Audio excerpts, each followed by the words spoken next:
Made on Zencaster. Because Zencaster makes every stage of the podcast production and distribution processes so easy. There is a link to more information in the description. Hello and welcome to Fit for My Age, the health and wellbeing podcast from Abeceda. I am Michael Millward, the Managing Director of Abeceda. Today I am finding out about what it's like to recover from a brain tumour from someone who has done exactly that, Jennifer White, who's done just that and so much more. Jennifer is based in Ontario, Canada, one of those places I have visited quite a lot. If I get the opportunity to visit again, I will make use of my membership of the Ultimate Travel Club to make all of my travel arrangements.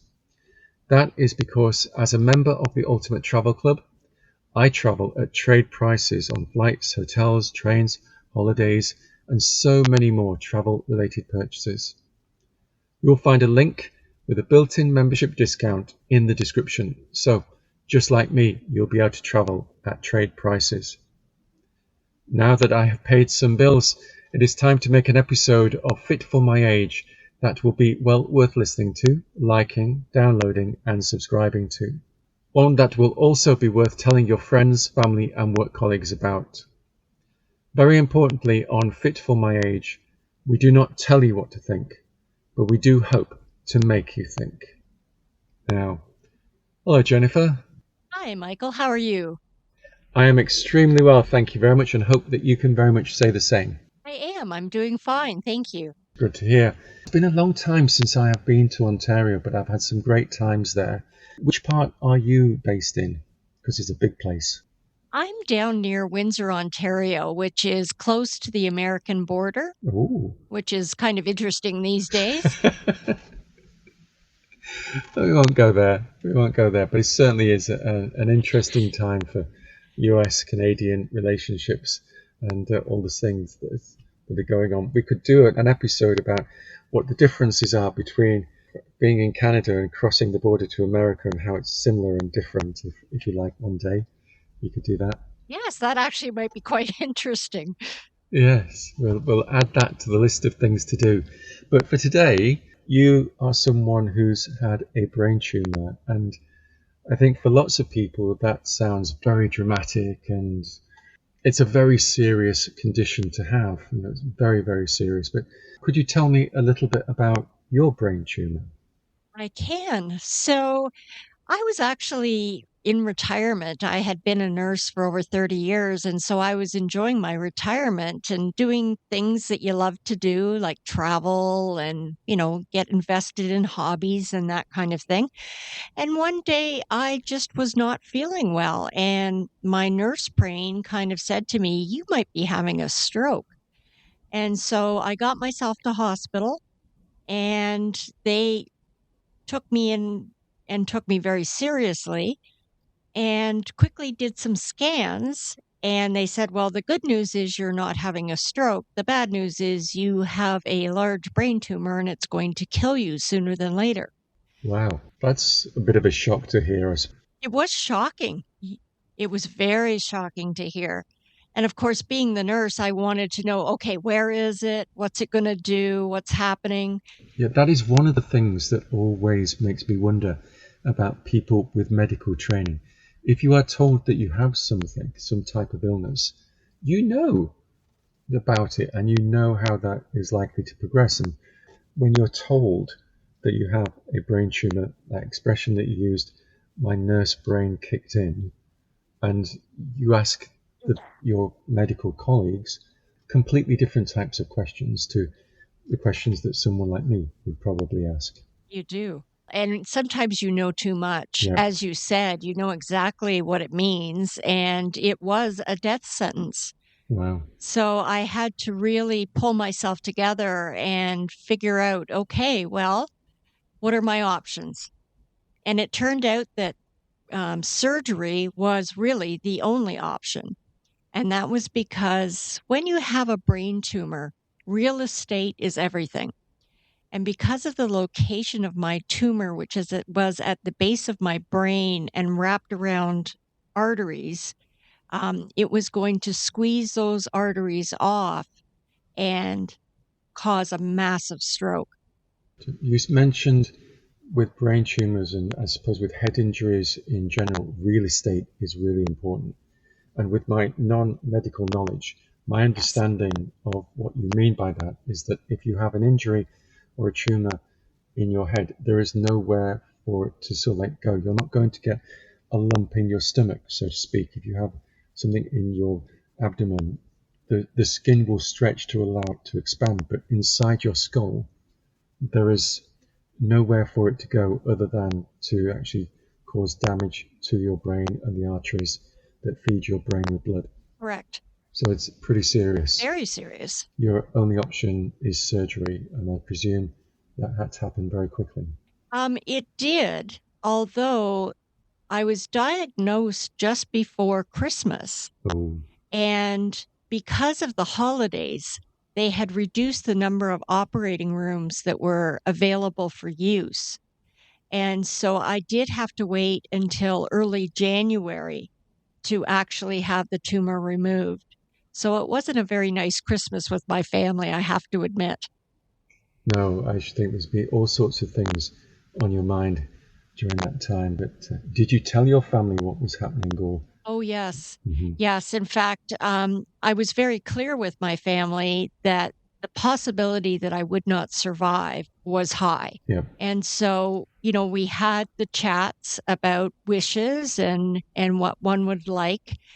And I wrote my obituary and I wrote my will up and, all the things that you have to do Yes. should that happen. Yeah. And I think that at times like that, telling people is very important because you shouldn't do these sorts of things alone. No, You do need the support of your friends and your family at these sorts of difficult times. absolutely. Yeah. So you have the operation and it's a success. Yes, Brilliant. it is. And I was grateful to be alive. The gift of life. Fantastic thing. Yeah, yeah. And I had some deficits. First, I was in a coma, Hmm. which was unexpected. Second, I didn't recognize my husband when I woke up. Mhm. And I also had to relearn how to speak and walk. So there were some challenges ahead. That rolls off your tongue in such a nice, easy way. But let's just take a moment to let me say there are some challenges ahead. That's massive mountains of challenges to relearn who the people are that your loved ones, and then to be able to communicate and to do things that we generally take for granted, like walking. That's a major challenge. Oh, that's so true. Mm. Yes, very Yeah. true. I even had to, relearn how to do simple things like brush my teeth. Hmm. They walked me to the sink to try and get me walking. It was more like they dragged me to the sink, but I got there and they suggested that I, brush my teeth. And I remember looking at the tools that you use to brush your teeth and not really connecting what they were or how to use them. So when that happens to you, you're pretty shocked. You're looking at things so differently. Is it the sort of thing where, like you say, you're saying, I know I should know what these things are and how to use them, but I just can't work it out, and that brings on the panic of what is happening to me. Yes, Mm. absolutely.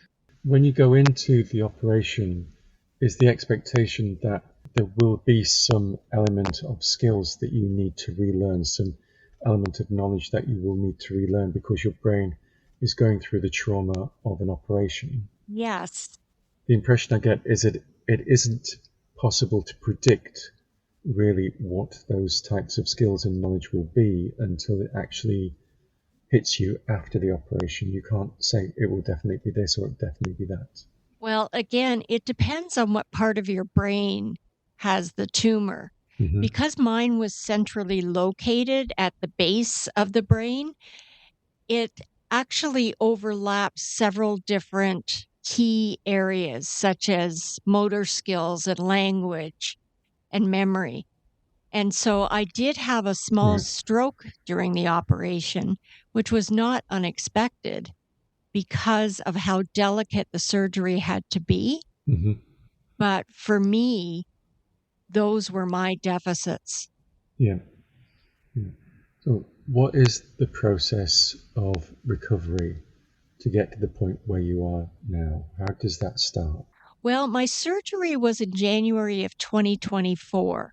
So I'm about 2.5 years from the surgery. Hmm. And it's taken pretty much 2 years to rebuild. I first learned how to rewalk, and that took about 2 months. Hmm. And then language took longer. It took about 6 months. How long did it take before you recognized your husband? Well, Um, I don't know exactly. We still have challenges in the relationship because he has 30 years of memories and I don't. And Um, so I came to know him as my husband, but I don't remember him as my husband. that's an interesting way to look at it. He's still your husband. You know that he's your husband, but you haven't got the same memories that he has. You must be able to get away with all Correct. sorts of things then now. Well, my personality changed a bit after the brain surgery and my interests changed. So, what had brought us together originally 30 years ago was no longer there.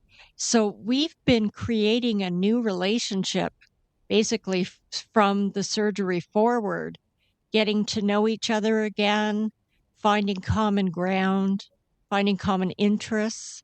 So it's been challenging. I can imagine. Well, I haven't had a brain tumor, but it sounds like such a major rebuilding of life beyond the physical things that you've had to relearn. That must have been a bigger challenge than learning to walk again. Yes, it has been. And, it's important that people understand that everybody's experience is unique to them. Hmm. For me, this has been devastating and yet positive in that I looked at rebuilding as an opportunity. I chose not to do the, oh gosh, I've lost everything feelings. And even though I grieved it, I have chosen to look forward and to create a new path that I never would have had this not happened. So when one door closes, another door opens if you have the right mindset to actually create the opportunity from it. Exactly. I Hmm. mean, I was grateful to be alive. To me, that was everything. Yes, And when you're alive, you have the capacity to try new things. If you're yes. dead, you're dead. But if you're alive, there's hope. And with hope, there's curiosity and dreaming and challenging and trying. And that's kind of where I was coming from. Yes, for you, and also you need the buy-in, I suppose, of your husband and your family and your friends to that process as well. Yes. And even that was a challenge because I was so focused on trying to create a new existence where I was serving and I was finding joy and I was contributing to the world. My husband said to me, "You're too focused on trying to recreate this new life that you're kind of forgetting about us." And I realized that yes, you're right because I wasn't focused on him. I was focused on me, and Mm, that was very different. yes, he sounds like a great man. He is. Yeah, He is a good guy. yeah, He's been a real yeah. angel for me. Good stuff. What sort of things were part of your reinvention? What sort of things did you take up? Well, as part of my speech therapy, because things weren't progressing as fast as we would have liked them to, my speech therapist said to me, "Why don't you try writing things down?" And when I realized that I could actually express myself in words as opposed to speaking, I realized that writing was kind of enjoyable. And so writing as a skill helped me to rewire my brain. And one of the things that I did was I went and I found some courses that would allow me to learn the art of writing fiction.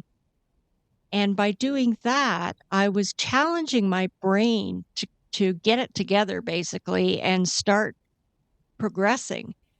And again, the rewiring process helped me to be able to grow and heal. Yes, that's very interesting because writing fiction means you've got to be creative, so you've got to use your imagination. Exactly. Rather than if you're writing something that isn't fiction, you've got to deal with facts and figures and verifying them. But it must have been more difficult, more of a challenge to create fiction than it would have been to write something that was, here's my memoir of my treatment, etc.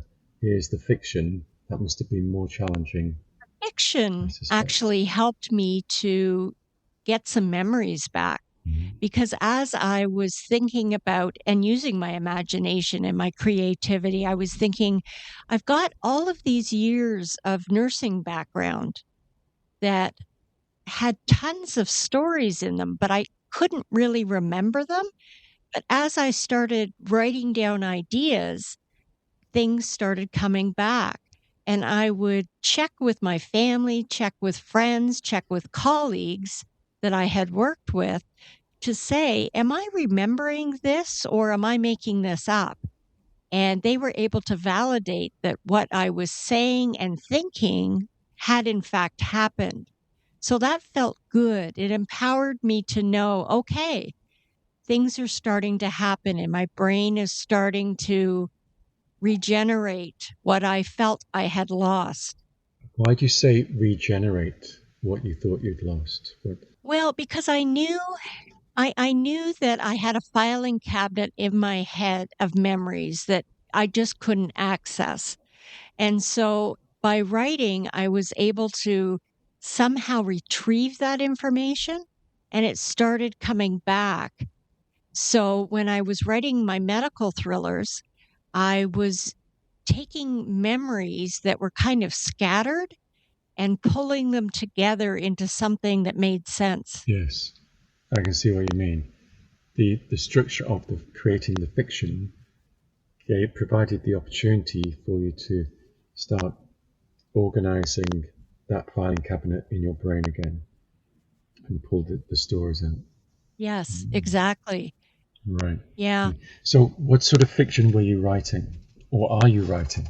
So I am writing a series of medical thrillers using my nursing background as well as my experience as a patient. I created a character who's my protagonist, who is a nurse, who's younger than I Mhm. am, but is a nurse. And she had had brain surgery as well. And I gave her some of the deficits that I had. And I put her back into working in an environment that I had worked in, which was an intensive care unit. And I had her struggle with some of the challenges that I had, like memory loss and a bit of speech issues and a bit of fatigue and the medications that you have to take. And I built a story around that. And that allowed me to express how I was feeling myself through this character. So it was very healing, actually. It's a way of getting how you are feeling out in a almost neutral way. You're telling the characters in the book how you feel rather than telling people around you. Yes. Yes. That's right. So I basically created the character who was me and expressed my thoughts and feelings and frustrations and anger Right. through the character. What is the character called? Her name is Abby Roberts, and she's a registered nurse. Abby Yes. Roberts, a registered nurse who works in intensive care. Yes. So in the first book, she works in an intensive care unit, and there's a story that evolves from that. In the second book that is going to be published very soon, it's called Terror at the Manor. And I used my history of being a director of nursing in nursing homes and running nursing departments and crafting a story around some of the things that I saw happen in nursing homes here in Canada, and created a thriller, but it also inspires discussion. And I say that because what I've done is I've taken complex medical issues that are happening today across the world, like burnout of nurses and nursing shortages and tight budgets and inability to access medications and those kinds of things. And I incorporated them into the stories. So as people are reading the stories, they're going to go, oh, I never thought about that. Gee, I wonder if that's something we need to look at. You're using the experiences of a character that is based on a real character, yourself, and placing them in the context of what is really happening within healthcare, not just in Canada, but all over the world, with the shortage right. of nurses, shortage of drugs, all sorts of various different things. Right.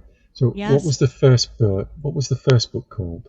The Triggering Scent is the first book. Yeah. The Yes. Triggering Scent.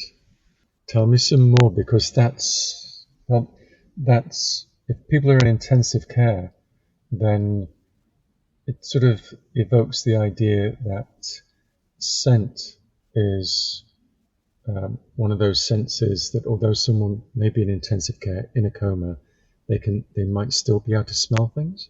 Yes, there is certainly that possibility. And we assume that people can hear things too. And I recall, Yes. like I could probably pick out specific nurses by their voice because I remember hearing things, I guess, while I was in my coma, reassurance and them telling me what they were going to do and that kind of thing. But you're right. When you have a brain tumor and you have deficits, parts of your brain take over for parts that are missing. So you may have a stronger awareness of scent or smells. You may have, a stronger awareness of sounds or voices, those kinds of things. So, yes, I deliberately chose that as a way that the character becomes aware of something traumatic that happened. Ooh, something traumatic that happens. It's Mm-hmm. I want to ask you, but I think that might be a bit of a spoiler for the book. It might be. Yes. But this sounds as if it's something that has now become something of a passion in its own right. Your new activity is this character, and also not just writing the fiction, but bringing in the reality of healthcare in the 21st century and raising awareness of those issues within the context of a novel in perhaps the same sort of way as people like Charles Dickens did around the issues in 19th century Victorian England. Exactly. The key to the books is to entertain, but Yes. it doesn't hurt to throw in real life logistics that people can relate to. So it's not a story that's out of this world. It's a story that happened, that had ramifications and had, direct effect on people. So it's something people can understand and go, yeah, I can see that happening.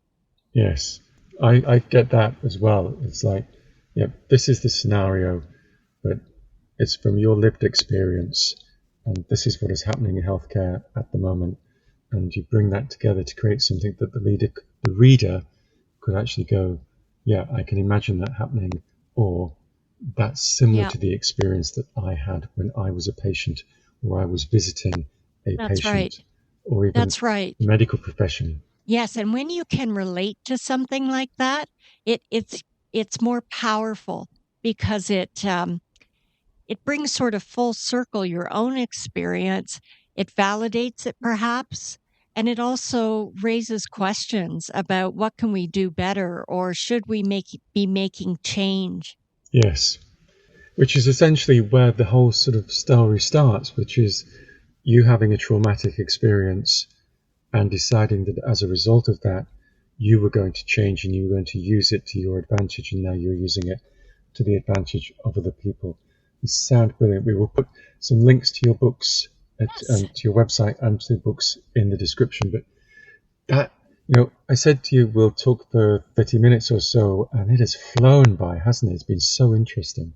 I know. It goes quickly.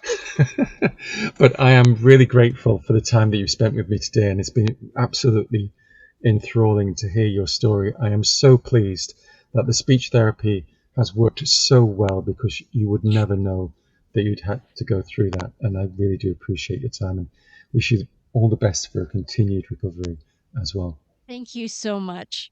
Thank you.